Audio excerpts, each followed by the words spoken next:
अस्सलाम वालेकुम जी, मैं हूं मलिक तहसीन। आज की मेरी वीडियो जर्मनी के बारे में है। मेरे चैनल पे ऑलरेडी वीडियोस हैं जर्मनी के बारे में, लेकिन आजकल करंट सिचुएशन जो जर्मनी के बारे में चल रही है, तो मैंने मुनासिब समझा कि मैं आपको जर्मनी की न्यू अपडेट्स जो है उसके बारे में भी आगाह कर दूं। वैसे भी मुझे कमेंट्स में बहुत से लोग ऐसे पूछ रहे थे कि भाई जर्मनी के बारे में कुछ बताएं।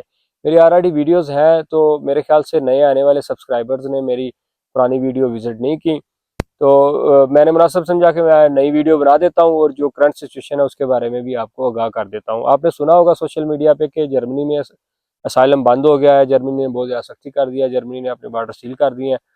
तो इस पे आज हम बात करेंगे। तो वीडियो शुरू करने से पहले जिन भाइयों ने मेरा चैनल सब्सक्राइब नहीं किया, सब्सक्राइब कर लें ताकि मेरी आने वाली इंफॉर्मेटिव वीडियोज़ जो हैं उन तक पहुँचती रहें। यूट्यूब की वजह से मेरे काफ़ी सब्सक्राइबर हैं जो इस वक्त असाइलम में भी हैं, तो उनसे मेरा रब्ता होता रहता है। तो मैंने रिक्वेस्ट करके उनसे जर्मनी कैंप्स के अंदर की वीडियोस मंगवाई थी, तो वो मैं आपसे शेयर करता हूँ। तो आप ये देखें, इस तरह का माहौल होता है कैंप के अंदर। तो ये बात बिल्कुल हकीकत है कि जर्मनी ने आजकल बहुत ज़्यादा सख्ती कर दी है। जर्मनी ने अपने बॉर्डर्स को चेक करना शुरू कर दिया है। ट्रेन स्टेशन पे पुलिस वाले खड़े होते हैं, एयरपोर्ट्स पे खड़े होते हैं और हर लिहाज से वो बंदों को चेक करते हैं। बंदों के वो रेजिडेंस परमिट देखते हैं, उनके पासपोर्ट चेक करते हैं, उनका वीज़ा चेक करते हैं। ये सारी चीज़ें देख रहे हैं। और इसके अलावा जो लोग दूसरे कंट्रीज़ के कार्ड जिनके पास है और वो जर्मनी में काम कर रहे हैं, तो उनको भी वो चेक करके अरेस्ट कर रहे हैं और उनके कंट्रीज़ में कंप्लेन कर रहे हैं कि आपके कंट्री के कार्ड होल्डर बंदे हमारे कंट्रीज़ में काम कर रहे हैं।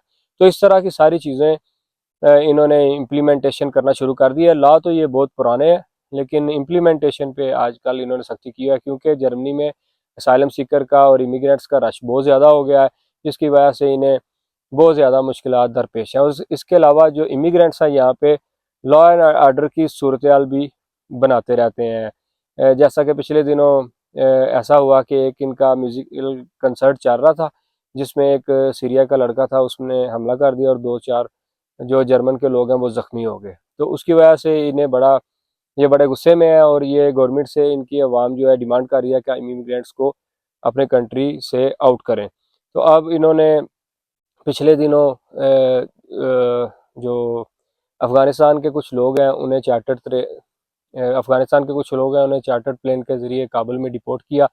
जबकि इससे पहले अगर देखा जाए कि जर्मनी डायरेक्ट डिपोर्टेशन नहीं कर रहा था जब तक कोई बंदा क्रिमिनल एक्टिविटीज़ में मुलवस नहीं होता था। तो अब इन्होंने क्रिमिनल एक्टिविटीज़ में जो मुलवस है उनको डिपोर्ट करना शुरू कर दिया, और जिन लोगों का डबलिन में केस है उन लोगों को भी ये डिपोर्ट धड़ाधड़ कर रहे हैं। तो आपने इस बात का ख्याल रखना है कि आपका काम बिल्कुल सीधा सीधा साफ साफ होना चाहिए, तो उसमें आपके असाइलम करने में आपको कोई मसला नहीं आएगा। तो मैं आपको असाइलम के बारे में थोड़ा सा तरीकाकार अपने नए यूट्यूबर्स को, मैं अपने नए सब्सक्राइबर्स को असाइलम का जो नया तरीकाकार है वो बता देता हूँ। तरीकाकार इसका नया नहीं है, तरीकाकार वही है, लेकिन इस पे ये है कि आपका सीधा सीधा तरीका होना चाहिए। पहले ये ऐसा होता था कि अगर आपके पास किसी कंट्री का भी वीज़ा है और आप जर्मनी में चले जाते थे, तो आपका 50-50 चांस होता था कि आपको डबलिन में वो भेज देंगे दूसरे कंट्री जहाँ का आपका वीज़ा होता है। लेकिन अब इन्होंने ऐसा किया है कि अगर आपके पास जर्मनी का वीज़ा नहीं है, तो आपको 100% ये डिपोर्ट करते हैं उस कंट्री में जहाँ का आपका वीज़ा होता है। तो आपने ये मेक श्योर करना है कि अगर आपने जर्मनी में असाइलम करना है किसी भी वजह से, तो आपने जर्मनी का ही वीज़ा लेके आना है। तो जर्मनी का जब आपके पास वीज़ा होता है, तो आप कोशिश करें फ्रैंकफर्ट की टिकट करवाएं। फ्रैंकफर्ट में टिकट करवाने का फ़ायदा ये है कि इनका जो असाइलम का हब है वो गीज़न सिटी में है, तो गीज़न सिटी फ्रैंकफर्ट के पास है। फ्रैंकफर्ट एयरपोर्ट पे जब आप आते हैं, तो आपको बाय बस बाय ट्रेन गीज़न जा सकते हैं, वहाँ से 70-80 किलोमीटर है। तो वहाँ जब आप गीज़न पहुँचते हैं, तो आपको टैक्सी के ज़रिए असाइलम कैंप जाना होता है। असाइलम कैंप जब आप जाते हैं, तो आप गेट पे ही उन्हें बताते हैं कि मैंने असाइलम करना है, तो वो आपको एक फॉर्म देते हैं जो आपने फिलअप करना होता है, तो आपको फ़ौरन उसी वक्त ही रहायश मिल जाती है। रहायश आपको, अगर आप सिंगल हैं तो आपको शेयरिंग में रखते हैं, अगर आप फैमिली के साथ हैं तो आपको अलग से रूम मिलता है। तो जब आपको रूम मिल जाता है, तो उसके बाद फिर वेरी नेक्स्ट डे वो आपका बायोमेट्रिक कर लेते हैं। बायोमेट्रिक के बाद आपका वो मेडिकल करते हैं। तो ये सारा वो प्रोसेस करने के बाद आपको फिर एक आर्जी रहायश में वहाँ से आगे भेज देते हैं। तो आर्जी अकामोडेशन में आपको वो फैमिली के साथ है तो 2-3 महीने तक रखते हैं। जो कैंप टाइप होते हैं, कैंप तो बराए नाम होते हैं, वो बिल्डिंग्स ही होती हैं जहाँ पे असाइलम सीकर सबको रखा जाता है। उसके बाद उन्होंने इनके पास रश बहुत ज़्यादा है, इसलिए हो सकता है कि आपके 3 महीने के बाद 4 महीने भी हो सकता है मजीद लग जाए।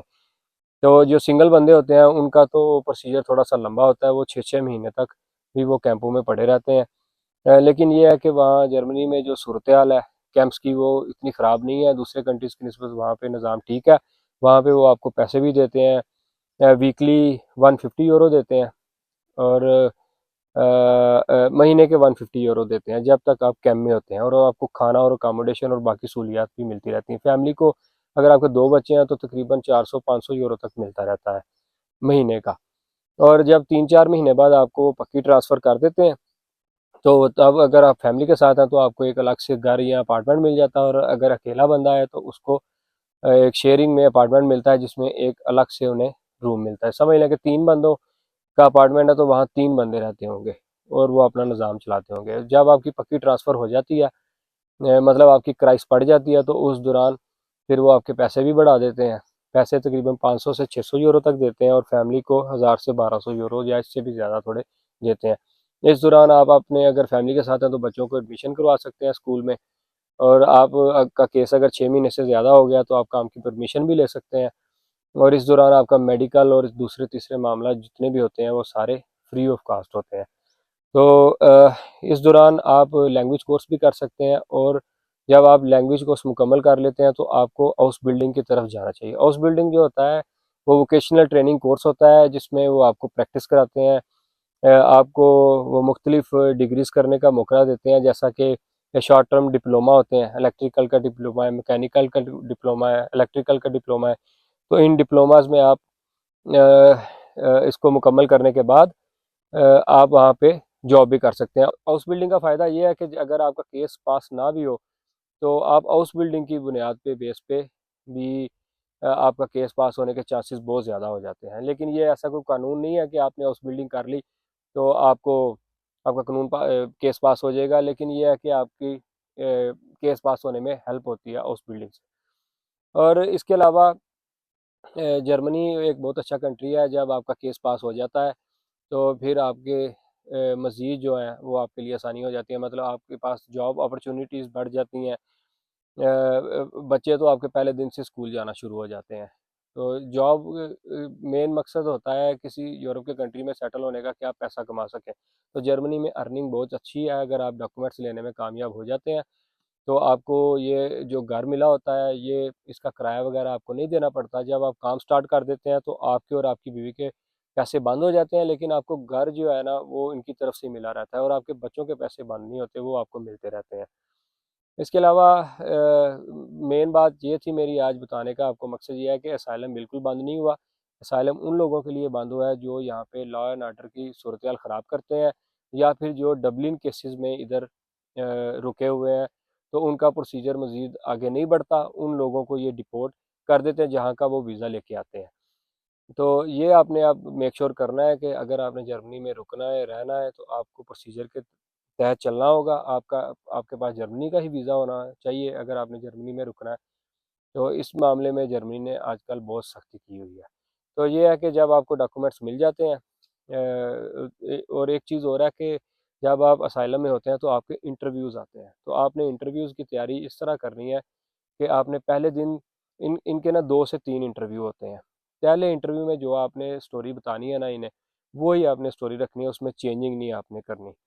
ठीक है, हल्की-फुल्की चेंजिंग आप कर सकते हैं। आप ये कह सकते हैं, मतलब एक इंटरव्यू में कुछ और कहा, दूसरे में आप जाके ये कह सकते हैं कि मैं भूल गया था ये बात। वक़्त के साथ बंदा भूल भी जाता है, तो इस तरह आपने चीज़ों को उसमें ऐड कर लेना है। अगर आप सोच रहे हैं कि आपका केस आपने पहले इंटरव्यू में कोई अच्छी बात नहीं की थी, तो आप दूसरे इंटरव्यू में थोड़ी-सी बात को चेंज कर सकते हैं, लेकिन बिल्कुल अपनी स्टोरी को चेंज आपने नहीं करना। और यहाँ पे असाइलम 2 सूरतों में मिलता है। अगर आपको आपकी कंट्री में जान का खतरा है, या फिर आपका कंट्री में कहीं जंग वगैरह लगी हुई, जैसे पिछले दिनों आपने देखा सीरिया और अफगानिस्तान में हालात बहुत ख़राब थे, जंग की सूरत हाल थी, तो उस सूरत में उन लोगों को बहुत ज़्यादा असाइलम मिले। तो इन बेसिस पे जान के खतरे की बुनियाद पे आपको यहाँ पे असाइलम मिलता है। तो इंटरव्यू की तैयारी आपने अच्छे से करनी है। अगर आप इंटरव्यू में अच्छी तरह रिप्रेजेंट कर देते हैं तो आपको असाइलम पास होने में आपके बड़े ज़्यादा चांसेस हो जाते हैं। तो आपने खाली ज़ुबानी ही यहाँ पे आके इंटरव्यू नहीं देना, आपके पास कुछ एविडेंस होने चाहिए।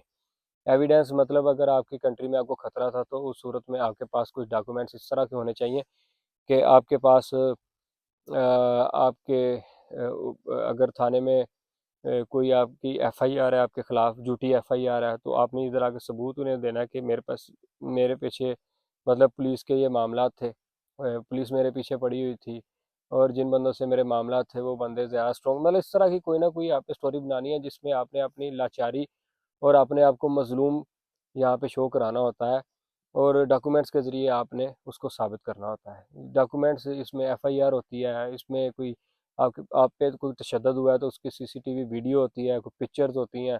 इस तरह आप बेहतर समझते हैं कि आपने किस किस तरह तैयार करना है। आपके पास एक्सपर्ट होंगे जो यूरोप में रहते होंगे, या आपके कुछ जानने वाले हैं जो इन इस तरह के मामले में आपकी हेल्प कर सकते हैं। तो आपने ये पूरी तैयारी के साथ आना है, और जब आपने इस कंट्री में आ जाना है तो उससे पहले आपके पास सबूत होने चाहिए। ये नहीं कि आप इस कंट्री में आगे पीछे सबूत बनाते रहें, तो फिर वो डेट आपकी यहाँ आपके होम कंट्री से आने से पहले की होनी चाहिए। तो ये चीज़ें सारी आपने मेक श्योर करनी है। अगर आपको इंटरव्यू के बारे में कोई चीज़ की हेल्प चाहिए हो तो मुझे कमेंट्स में पूछ लीजिएगा, मैं आपको ज़रूर आंसर करूँगा इसका। तो मैंने कोशिश तो बहुत की है कि इस सारी वीडियो में आपको मैं सारी चीज़ें बता सकूँ।